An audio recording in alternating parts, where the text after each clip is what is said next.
অংক ছাৰৰ নিমিলা অংক নিমিলাৰ বাবে গণিতৰ ছাৰ হ'ল মংগলদৈ সদৰ থানাৰ আলহী।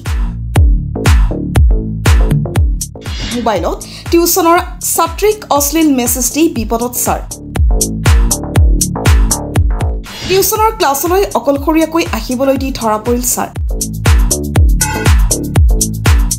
ঘটনা অনুসৰি মংগলদৈ নিকটৱৰ্তী বৰঠেকেৰাবাৰী শংকৰদেৱ উচ্চ মাধ্যমিক বিদ্যালয় নিম্ন বৰ্গৰ সহায়ক উজবেক ৰিয়াছুদ্দিন শইকীয়া নামৰ চৰকাৰী কৰ্মচাৰীজনে মংগলদৈ চহৰত দৈনিক পঢ়ুৱাইছিল টিউচন।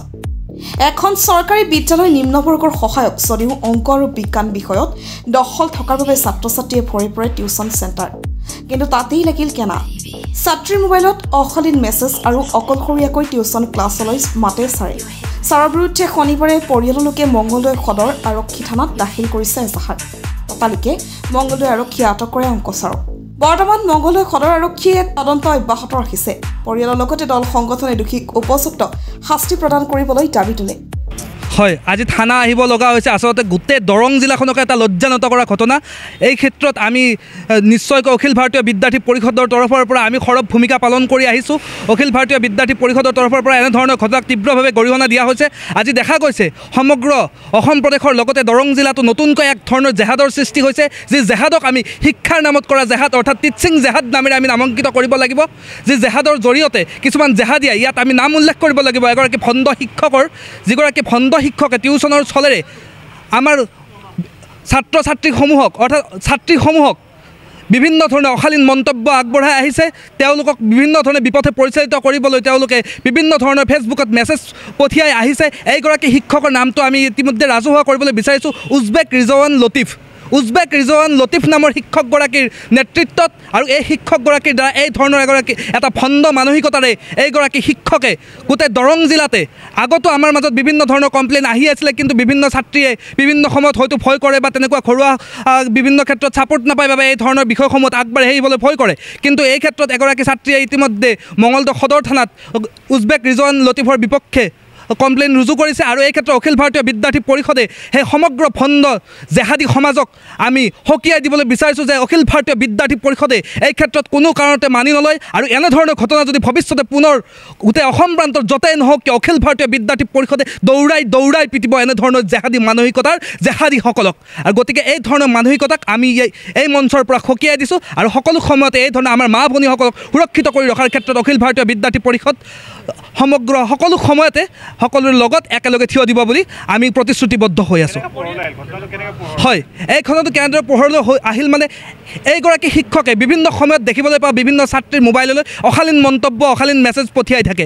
এই বিষয়ে আমালৈ আগতেও বিভিন্ন ধৰণে আমালৈ খবৰ আহিছিল যদিও সেইসমূহ ক্ষেত্ৰত মানে বিভিন্ন কাৰণত আমি এইবোৰ বিষয় ৰাজহুৱা কৰিব পৰা নাছিলোঁ। কিন্তু এইবাৰ এই বিষয়টোত যিগৰাকী যুৱতীয়ে আমাৰ লগত সম্পূৰ্ণ সহযোগিতা কৰিছে আৰু যুৱতীগৰাকীয়ে আহি ইতিমধ্যে সদৰ থানাত গোচৰ ৰুজু কৰিছে। গতিকে তাৰ যি মোবাইলৰ যি ভিজুৱেল সেই ভিজুৱেল আমি আপোনালোকক অৰ্পণ কৰিম। আপোনালোকে দেখিব এগৰাকী শিক্ষকৰ কি ধৰণৰ মানসিকতা হ'ব পাৰে। ইয়াক আচলতে টিচিং জেহাদ বুলি ক'ব লাগিব। আচলতে এক জেহাদী মানসিকতাৰে পৰিপূৰ্ণ হৈ আছে এইসকল শিক্ষক। আচলতে আমাৰ সমাজ ব্যৱস্থা আচলতে কোনফালে ধাবিত হৈছে ইয়াৰ জৰিয়তে আমি এই কথাটো উল্লেখ কৰিব লাগিব যে আমি সমগ্ৰ মুছলিম শিক্ষক সমাজক আমি কেতিয়াও গৰিহণা দিব নোৱাৰোঁ। তেনেকুৱা এইখন সমাজ ব্যৱস্থাত বিভিন্ন ধৰণৰ ভাল শিক্ষকে আমাৰ অসম প্ৰদেশত বিভিন্ন ক্ষেত্ৰত বিভিন্ন শিক্ষক শিক্ষাৰ্থীৰ মাজত এক সুকীয়া সম্পৰ্ক সৃষ্টি কৰি আহিছে।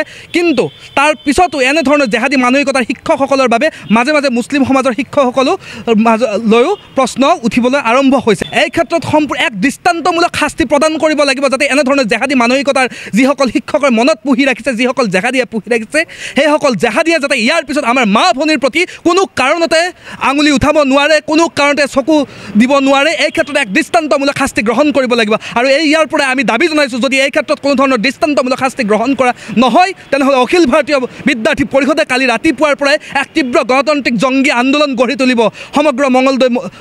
মোৰ ছোৱালীজনী মানে উজবেক ৰিজৱান গোটেই নামটো নাজানো। তাতে আমি টিউশ্যন দিছিলোঁ। এইটো গাম্বুৰাপাট টিউশ্যন ইনষ্টিটিউট হয়। তাতে আমি দিছিলোঁ। এপ্ৰিলৰ পৰা টিউশ্যন কৰি আছিলে।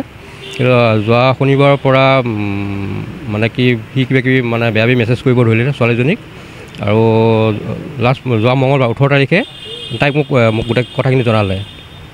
এনেকুৱা মেছেজ কৰি থাকে তেনেকুৱা ক'লে মই বেটেৰী কৰে কিন্তু তাৰ আগতে মোক কৈছিলে যে টিচাৰজন ভাল নহয় মই তাতে টিউশ্যন নকৰোঁ মই তেতিয়া চিন্তা কৰিব লাগিছিলে কিন্তু সি তেনেকুৱা বেয়া বেয়া মেছেজ কৰি থাকাত মই মেছেজখিনি পালোঁ এতিয়া কথা হ'ল সি আমাৰ ছোৱালী বুলিয়ে নহয় বহুতো কৰি আছে আমি বহুত গাৰ্জেনে হয়তো এই কথাটো মানে নিজৰ নিজৰ মোবাইল থকাৰ কাৰণে যিবিলাক ছাত্ৰী নিজৰ নিজৰ মোবাইল থকাৰ কাৰণে গাৰ্জেনক কোৱা নাই কিন্তু তাই নিজৰ মোবাইল নাই কাৰণে আমি কথা আমাক ক'লে কথা আমি কথা গম পালোঁ গতিকে এতিয়া মই এটাই অনুৰোধ গাৰ্জেনখিনি সতৰ্ক হ'ব দিছোঁ এনেকুৱা টিউটৰৰ ওচৰত যাতে নপঠায় শিক্ষকজনে মানে উচিত শাস্তি পাব লাগে আৰু এজাহাৰ দিয়া হৈ গৈছে ইয়াতে মঙলে থানাত নিজৰ মোবাইল নাই মোৰ মোবাইলৰ মাকৰ মোবাইল তাৰ গৰমৰ বন্ধ চলি আছিলে স্কুলৰ পৰা কিবা হেৰি দিছিলে প্ৰজেক্ট দিছিলে প্ৰজেক্টত কাম কৰিবৰ কাৰণে মাকৰ মোবাইলটো দিছিলে মাকৰ মোবাইলটো দিছিলে প্ৰজেক্টত কাম কৰিছিলে এতিয়া সেই সময়তে এই চান্সটো লৈছে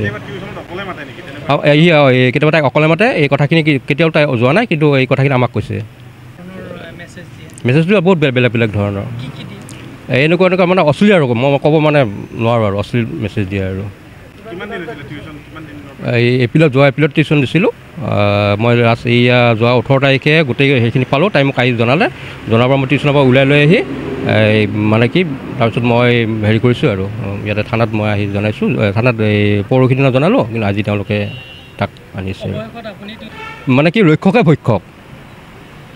ভক্ষক যেতিয়া তেনেকুৱা টিউটৰৰ ওচৰত আমি কি মানে পঠিয়াম মানে কি সাহসত পঠিয়াম ক্লাছ 10ৰ ছোৱালী 15-16 ভিতৰত আছে আৰু তেনেকুৱা ৰাইজক এইটোৱে মেছেজ দিছোঁ যে মানে প্ৰথম মানে প্ৰাইভেট টিউশ্যন দিওঁতে চাব লাগিব টিউটৰজন কেনেকুৱা কি শিক্ষকজন কেনেকুৱা কি আৰু সতৰ্ক হ'ব দিছোঁ আৰু এনেকুৱা যাতে আৰু নহয় মোৰ ছোৱালী নহয় মানে বেলেগ ছোৱালীৰ ক্ষেত্ৰতো যাতে নহয় মই এজন মানে হেৰি হিচাপে ছোৱালীক পিতৃ হিচাপে মই গাৰ্জেন হিচাপে ৰিকুৱেষ্ট বাকী হেৰিবিলাক গাৰ্জেন মই ৰিকুৱেষ্ট কৰিছোঁ আৰু নহয় মানে যিটো আগতে মই নিউজত পাইছিলোঁ যে মানে এনেকুৱা হেৰিবিলাক পাইছিলোঁ আৰু প্ৰাইভেট টিউটৰক কিছুমান স্কুল টিচাৰ মানে এনেকুৱা হেৰিবিলাক নিউজত পাইছিলোঁ কিন্তু এতিয়া মই নিজৰ পালোঁ আৰু আজি নিজে প্ৰমাণ পালোঁ এইটো সত্য কথা এই ক্ষেত্ৰত মানে প্ৰশাসনে ব্যৱস্থা ল'ব লাগে আৰু হয় নিশ্চয় এইটো মই ভয় খাবই লাগিব তেনেকুৱা মোৰ ক্লাছ 10ৰ ছোৱালীজনীৰ ক্ষেত্ৰত তেনেকুৱা এই প্ৰাইভেট টিচাৰ শিক্ষকজনে তেনেকুৱা কাম কৰি আছে গতিকে মই ভয় খাবই লাগিব আৰু